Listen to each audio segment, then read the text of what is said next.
Welcome back to another lecture. Now, in this lecture, we are going to be talking about buyer support versus seller resistance. Because when this happens, okay, you will normally see a wavering of the buyer activity and selling activity. You don't know which way it's going to go, okay? And that is where you can make a deduction as to what's going to happen next, okay? Is it going to fall? Is it going to rise? And what to do when that happens, okay? So, the other day, I bought Sia coin. So I'm going to use Sia coin as an example. I bought Sia coin at 490.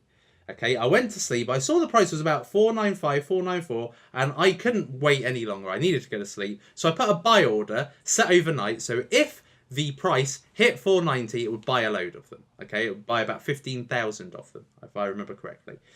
So I went to sleep. I woke up the next morning and it had soared. The price had soared right up to here, up to 590. And I was delighted because I'd made a ton of points in that trade. So let me just show you the Fibonacci just quickly. So if we just add it at the bottom point here, go up to the top point, and then put a rectangle in here, then you can see anything under 457 is a good buy. Now, I wasn't necessarily sure it was going to go that low, so I thought 490 is still about the 55 range. Okay, so I put it in at 490. And then it just soared. It soared right up. So I was delighted with the gains that I had made because I just woke up and I was like, yes, it worked. I read it right.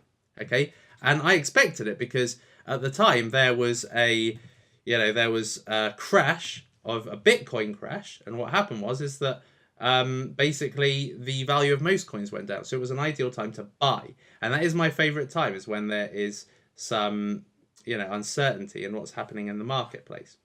All right. So if we just move over to the 1 day look, let's have a look at buyer support and seller resistance. Okay. So if we just draw a trend line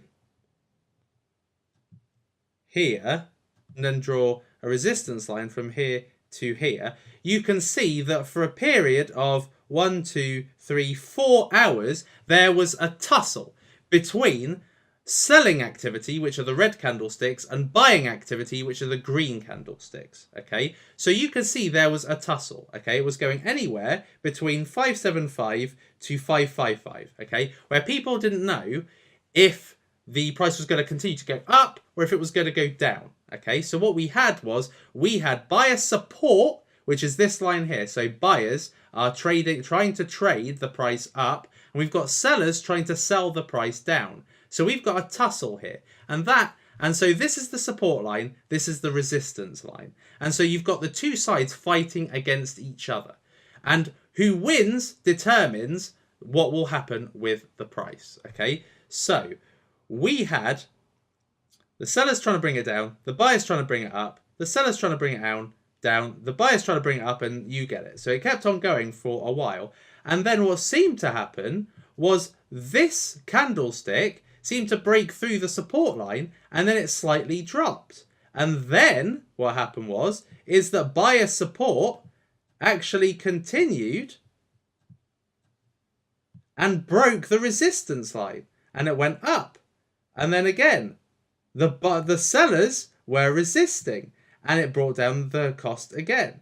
And so we just had this tussle going on for hours and hours until eventually buyer support broke and it went up to 603. Okay, so once the buyer support breaks through the resistance line, that means the price is going to go up. So this is a time to keep your money in. If you haven't bought, that's a time potentially to invest. Okay, because the price is going to go up and you're going to make a few dollars out of that. And now if the seller resistance had won, then that would have been the time to get out. So if the buyer support had won, this would have been called breakout. Okay, so when buyer support wins and breaks through and the price goes up, that is called a breakout. If the sellers win, then that is called a breakdown. So the sellers basically go through the buyer support line, thus creating a breakdown. Okay, so if the buyer support breaks the resistance line, that's called a breakout. If the sellers win, that's called a breakdown. Okay, and this gives you an indication of what to do next. Okay, do you get out or do you buy more? It all depends really on how you see the long-term potential of your coin going, okay? But if you're doing a short one, okay, then you'd want to leave at this stage. If you're doing a short-term investment, you'd want to leave at this stage. And if you see it breaking out, then you basically want to keep it going. Now, over time, you saw that this tussle just kept on going and going and going, and it caused some right zigzags in the market, okay?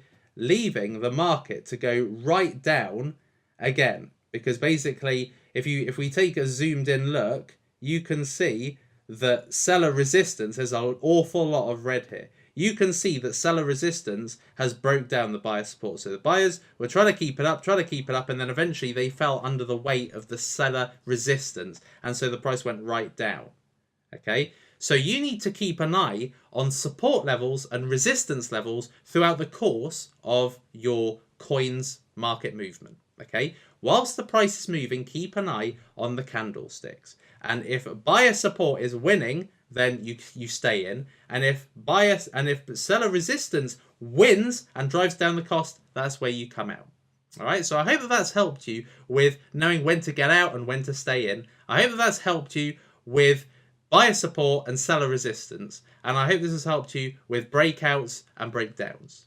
So I hope this has helped, and I will see you in the next lecture.